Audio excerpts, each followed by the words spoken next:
1장 15절에서 23절까지의 말씀입니다. 골로새서 1장 15절에서 23절까지의 말씀입니다. 우리 하나님의 말씀을 다 함께 읽겠습니다.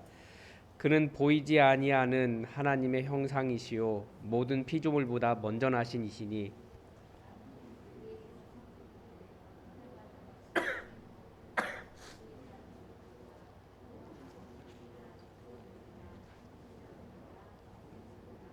만물이 다 그로 말미암고 그를 위하여 창조되었고 또한 그가 만물보다 먼저 계시고 만물이 그 안에 함께 섰느니라. 그는 몸인 교회의 머리시라. 그가 근본이시요 죽은 자들 가운데서 먼저 나신 이시니 이는 친히 만물의 으뜸이 되려 하심이요 아버지께서는 모든 충만으로 예수 안에 거하게 하시고 그의 십자가의 피로 화평을 이루사 만물 곧 땅에 있는 것들이나 하늘에 있는 것들이 그로 말미암아 자기와 화목하게 되기를 기뻐하심이라. 전에 악한 행실로 멀리 떠나 마음으로 원수가 되었던 너희를 이제는 그의 육체의 죽음으로 말미암아 화목하게 하사 너희를 거룩하고 흠없고 책망할 것이 없는 자로 그 앞에 세우고자 하셨으니 만일 너희가 믿음에 거하고 터 위에 굳게 서서 너희 들은 바 복음의 소망에서 흔들리지 아니하면 그리하리라. 이 복음은 천하 만민에게 전파된 바요 나 바울은 이 복음의 일꾼이 되었노라. 아멘. 오늘 15절부터 23절까지의 말씀을 보는데 15절부터 24절은 형식이 좀 다릅니다. 이 부분은 일종의 노래 형식입니다. 그래서 그리스도의 창가다라고 이야기하는데 사도신경이 이제 기초가 우리가 신앙 고백을 하고 있는 사도신경은 한 AD 300년 중반 때, 300년 후반 때까지 AD 300년대에 이렇게 만들어져서 완성이 되었습니다. 그래서 사도신경이 처음부터 있었던 것은 아니고 사람들이 모여서 이것이 사도들이 말했던 우리는 예수 그리스도를 만났던 사도들의 터 위에 세워졌기 때문에 사도신경이라고 이야기하는데 그것을 요약을 해서 사도신경으로 만든 겁니다. 사도신경 이전에 이 신앙 고백문이 아니었나라는 이야기를 합니다. 그래서 오늘 말씀을 읽어보면 그 15절부터 20절까지의 말씀을 읽어보면 초대교회가 예수님에 대해서 이렇게 고백하고 있었다라고 하는 것을 조금 알 수 있습니다. 그리고 또 하나 이 신앙 고백이라고 하는 것은 당시에 신앙을 가장 어지럽게 했던 그런 사상들 거기에 대응하는 부분이 있습니다. 그래서 골로새서의 여러 이단들에 대한 이야기가 나오는데 첫 번째 이단이었던 영적 도전 세력이었던 이단의 특성을 볼 수 있습니다. 그리고 하나님은 만물 안에 충만하게 머물고 싶으셔서 예수 그리스도의 십자가의 피를 통해 화해하셨다라고 기록하고 있습니다. 그러니까 우리가 하나님께서는 우리 안에 가득히 임하시고 가득히 충만하게 함께하고 싶어 하십니다. 하나님의 그 풍성하신 모든 것을 우리에게 넘치도록 부어주고 싶으신데 그 방법이 무엇이었느냐? 예수 그리스도의 십자가의 피를 통해서 화해하는 것이었다라고 말씀하십니다. 그리고 그 화해의 결과가 언제 나타나는가? 이 믿음에 거해서 흔들리지 않을 때 나타난다라고 하는 이야기가 오늘 본문에 나와 있습니다. 본문 한번 보겠습니다. 먼저 예수님에 대해서 첫 번째 고백하는 것이 그는 보이지 아니하는 하나님의 형상이시다라고 이야기합니다. 그래서 우리가 요한복음 1장 18절 대림절 세 번째 주일에 그런 말씀드렸습니다. 하나님은 예수님이 이 땅에 오신 이유는 보이지 않는 하나님이 실제로 존재하신다라고 하는 것을 보여주기 위해서 오신 아버지 하나님 품속에 있는 독생하신 아들이시다, 하나님이시다라고 하는 말씀을 드렸습니다.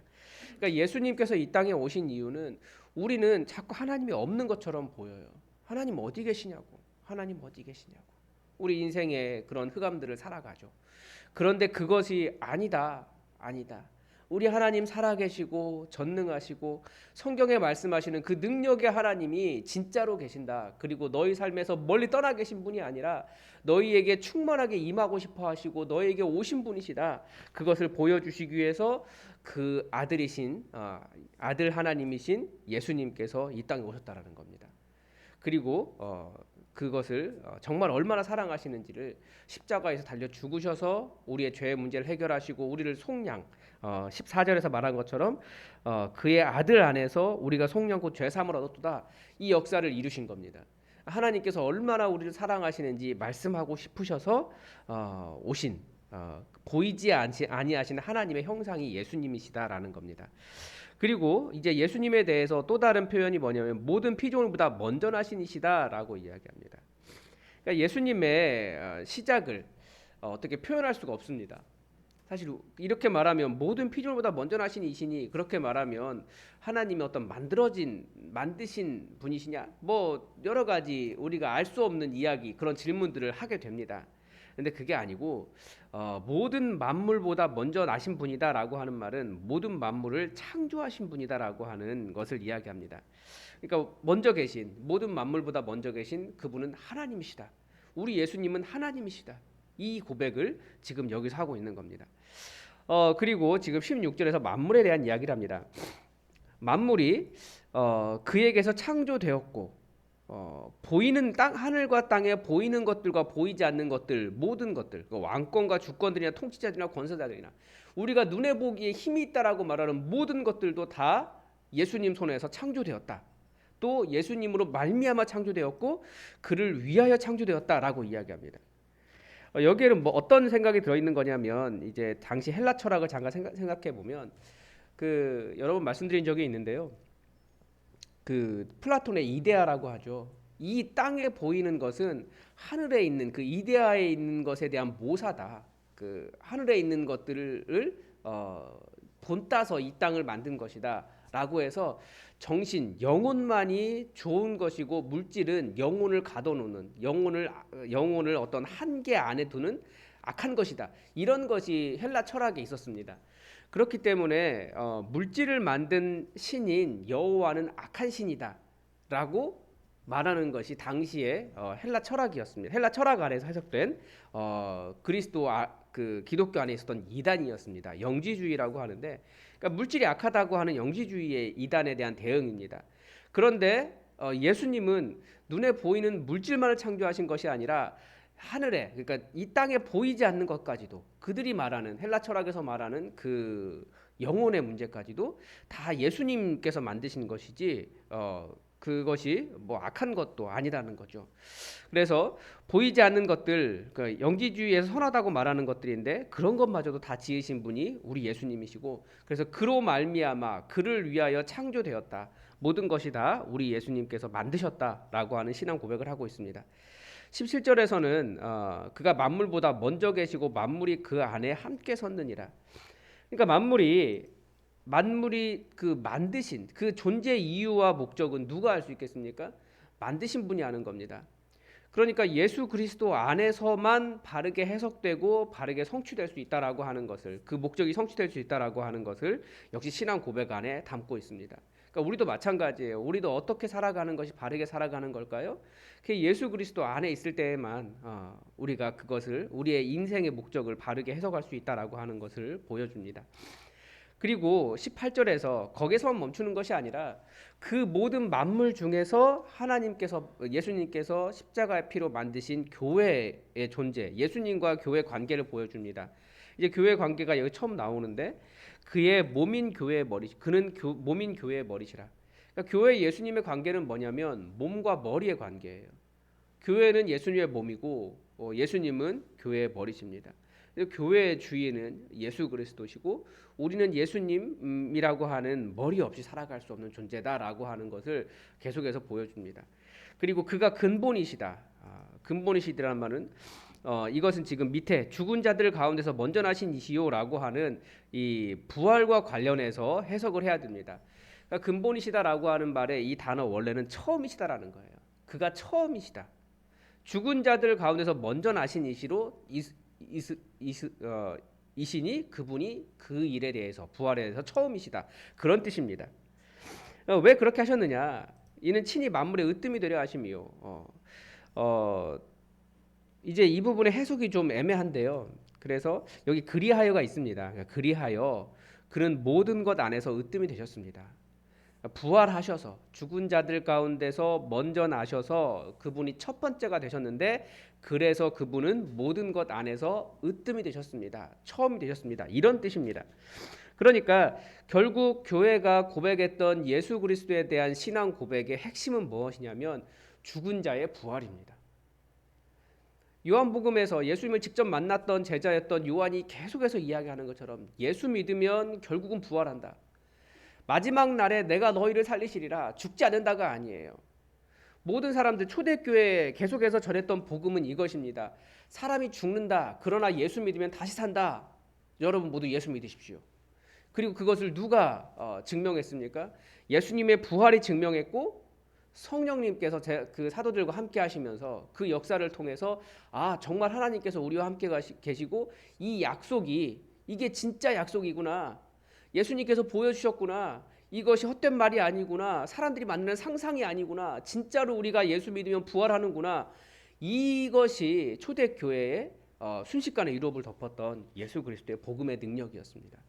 그래서 그가 처음이시다. 이게 교회가 하고 싶었던 예수 그리스도에 대한 고백입니다. 그분이 죽은 자들 가운데서 먼저 나신 처음이시다. 그래서 그런 모든 것 안에서 처음이 되셨다. 그것을 가르쳐 주는 것이 초대교회의 그 신앙 고백이었습니다. 근데 처음 창조와 새 창조의 주인이신 예수 그리스도에 대한 것을 고백하고 있고요. 그래서 19절에서 그럼 그 결과가 무엇이냐?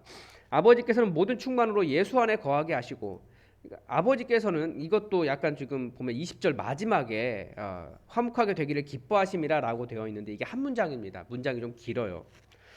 그래서 이 기뻐하심이라라고 하는 부분을 좀 먼저 해석할 수 있습니다. 이렇게 아버지께서는 그의 기뻐하시는 뜻에 따라 모든 충만이 그 아들 안에 머물게 하셨다.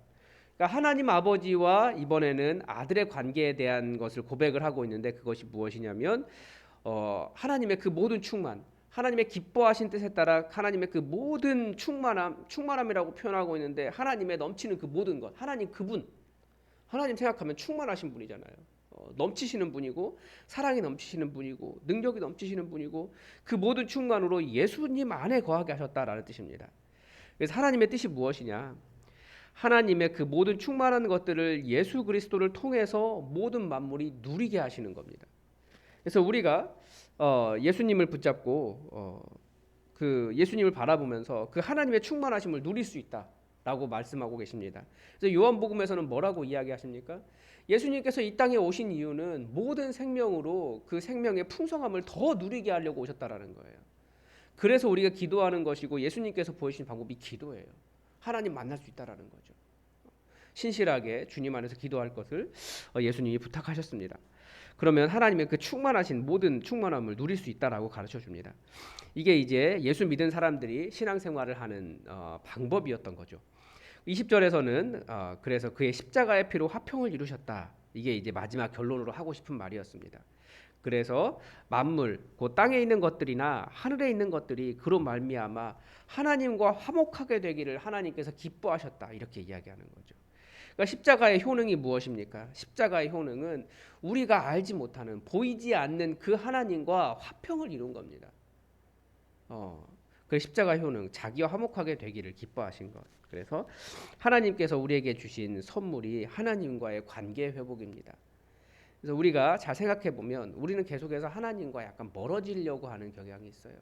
사탄은 끊임없이 우리에게 하나님과 멀어지도록 우리에게 영적인 나태함을 주고 마음 안에 하나님을 의심하게 하고, 하나님 무슨 능력이 있습니까? 하나님한테 삿대질하려고 하고 불만과 원망을 갖게 하려고 한다는 거죠. 그런데 그때마다 우리가 봐야 될 것이 예수 그리스도의 십자가입니다. 오죽했으면 아니야, 나 그런 하나님 아니야 말씀하고 싶으셔서 그 품 안에 너무나 사랑하셨던 독생자를 내어주시면서 내가 너희를 이렇게 사랑한다 라고 하시면서 생명으로 화해하신 하나님의 그 마음을 예수 그리스도 안에서 발견할 수 있습니다. 이제 여기까지가 이제 신앙 고백이고요. 이제 노래 그 약간 형식이 다릅니다. 문체 자체가. 그리고 이제 21절부터 23절은 그 화해한 하나님과 화해한 교회가 어떻게 되는지를 보여줍니다. 그래서 그 예수님의 십자가의 피의 결과가 이 화해인데 뭐냐면 전에 악한 행실로 멀리 떠나 마음으로 원수가 되었던 너희가 이제는 예수님의 죽음으로 말미암아 화목하게 하사 너희를 거룩하게 하고 흠없고 책망할 것이 없는 자로 그 앞에 세우고자 하셨으니 예수님의 목적이 이것이죠. 흠없고 책망할 것이 없는 자로 하나님 앞에 세우고자 하신 것이 우리 예수님의 뜻이었습니다.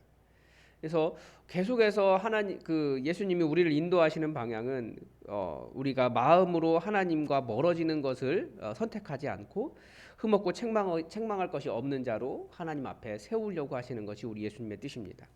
그리고 그것이 우리의 믿음의 결과입니다.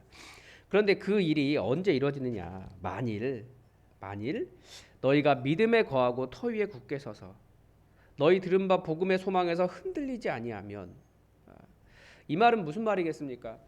왜 에바브라를 그 로마 감옥에 갇혀 있는 바울에게 보내서 우리 교회가 지금 이런 문제가 있습니다라고 자문을 구하게 했을까요? 자기 교회를, 골로새 교회를 세운 사람도 아닌데 왜 그런 일을 했을까요? 그만큼 지금 이 골로새 교회가 흔들리고 있었던 겁니다. 그런데 이 복음에 흔들린 것이 아니고 다른 것 때문에 흔들린 거예요. 자기 의를 세우고 예수 그리스도가 아닌 다른 것들로 이 구원의 일을 이루려고 하고 예수 그리스도가 아닌 것들로 흠없고 책망할 것이 없는 자로 하나님 앞에 서려고 자기가 노력했기 때문에 그것이 아니다라고 하는 이야기를 주려고 지금 사도 바울이 이런 편지를 보낸 겁니다. 너희가 그 믿음에 거하고 터 위에 굳게 서서 흔들리지 않으면, 이 복음의 소망에서 흔들리지 아니하면 흔들릴 만한 일이 많다라는 거죠. 그만큼. 그러나 흔들리지 말아라. 그러면 그리하리라 라고 이야기하고 있습니다. 흔들리지 아니하면 앞에 나와 있는 복음의 소망, 이것을 너희가 모두 다 얻게 될 것이다. 지금 앞에서 말한 예수 그리스도 안에 있는 그 놀라운 신앙 고백의 역사들을 너희가 얻게 될 것이다 라고 가르쳐 줍니다. 그래서 그 사도 바울이 계속해서 사용한 단어가 있습니다. 그게 뭐냐면 그리스도 안에서입니다. 엔 크리스토, 인 크라이스트, 그런 이야기 하죠. 우리 계속해서 우리가 생각해야 될 것이 그리스도 안에서예요. 먼저 우리의 소속이 바뀌었습니다. 어제 본문에서 우리가 본 것은 우리는 이제 예수 그리스도의 그 나라로 옮겨진 우리의 소속이 바뀌었습니다. 그리고 우리는 예수 그리스도의 교회 안에 속했습니다. 그러니까 우리가 그리스도 안에 속하게 된 거죠. 그리고 신앙생활의 범위도 어디에 있습니까? 그리스도 안에 있습니다. 그리스도 밖을 넘어가는 것은 옳지 않은 거고, 그리스도 없이 행할 수 있다라고 말하는 것도 전부 다 나의 의를 세우는 것입니다. 신앙생활의 범위도 그리스도 안입니다. 그리고 이 말은 다른 말로 하면 그리스도의 몸인 교회 안에서라고 하는 말로도 해석할 수 있습니다. 그러니까 우리가 계속해서 성도의 교제를 나누고 서로 사랑하고 하나님 나라를 이루기 위해서 우리는 그리스도의 교회 안에서 서로 활동하고 사랑하고 서로를 섬기고 그렇게 하는 것이 그리스도 안에서라고 하는 의미입니다. 또한 우리의 능력도 무엇입니까? 그리스도 안에 있다라는 거예요. 엔 크리스토, 그리스도 안에 우리의 능력이 있습니다. 그래서 우리가 기도하는 거예요. 예수님도 그래서 뭐라고 말씀하셨냐면 내 이름으로 구하라, 내가 주겠다라고 말씀하셨습니다. 그리고 우리 구원의 근거도 어디에 있습니까? 그리스도 안에 있습니다. 다른 것 안에 있지 않습니다. 교회 전통 안에 있지도 않고 우리의 능력에 있지도 않고 우리가 가진 어떤 것에도 있지 않습니다. 그리스도 안에서, 그런 의미입니다. 그리고 생각과 말, 행동 전부 다 우리가 그리스도 안에서 그리스도 중심으로 살라라는 거죠. 예수님 닮아가라는 거예요. 그래서 그리스도를 따르는 삶, 이것도 그리스도 안에서입니다. 그리고 또 다른 말로는 그리스도를 대신해서, 우리가 이 땅에 서 있는 이유가 무엇이냐? 그리스도를 대신해 서 있다라는 거죠. 이게 그리스도 안에서라고 하는 의미입니다. 그러니까 예수님의 삶을 우리가 살아갈 수밖에 없어요. 그게 우리가 해야 되는, 우리가 그리스도 안에서 우리가 받은 부르심입니다. 그리스도 안에서 훨씬 더 많은 설명들이 필요하지만 여러 가지가 있습니다. 성경을 한번 보시면 계속 그리스도 안에서예요. 우리는 예수 그리스도 없이는 살아갈 수 없습니다. 왜냐하면 모든 만물을 창조하셨고 그 만물이 바르게 설 수 있는 방법이 예수 그리스도 안에 있기 때문에 그렇습니다. 그래서 우리가 그리스도 안에서 우리 삶의 목적과 우리가 바르게 살아갈 길을 발견할 수 있고 생명을 발견할 수 있습니다. 그리고 또 오늘 본문에서 말하는 것처럼 흔들리지 말아라. 흔들리지 말아라. 처음에 예수님에 대해서 고백하는 것처럼 그는 보이지 아니하는 하나님의 형상이시다. 하나님 없는 것처럼 보인다. 그렇다. 그러나 예수님 보면서 흔들리지 말아라. 그것이 복음의 소망 아니냐. 그러면서 우리가 참고 견뎌야 된다. 이 복음의 소망 때문에 참고 견디고 흔들리지 아니하면 그리하리라라고 하는 이 복음의 소망을 우리가 이루시길 바랍니다. 여러분 오늘도 말씀을 쭉 관찰했는데 여러분 성령님께서 여러분에게 하신 말씀이 있을 겁니다. 여러분 그것을 붙잡고 여러분 계속 기도하십시오. 예수님 그리스도 안에서 뭐라고 말씀하시냐면 내게 능력 주시는 자 안에서 나는 언제나 강합니다. 이것이 초대교회 고백이에요. 그리스도 안에 있었기 때문에. 그리스도 안에 있었기 때문에 일어날 수 있고 그리스도 안에 있었기 때문에 능력이 있고 그리스도 안에 있기 때문에 우리는 실제로는 약한 자이지만 그리스도 안에서 우리는 내가 강한 자입니다 라고 고백할 수 있습니다. 죽어도 살아도 그리스도 안에서 우리는 살아가는 사람들입니다. 여러분 계속해서 기도하시기 바랍니다.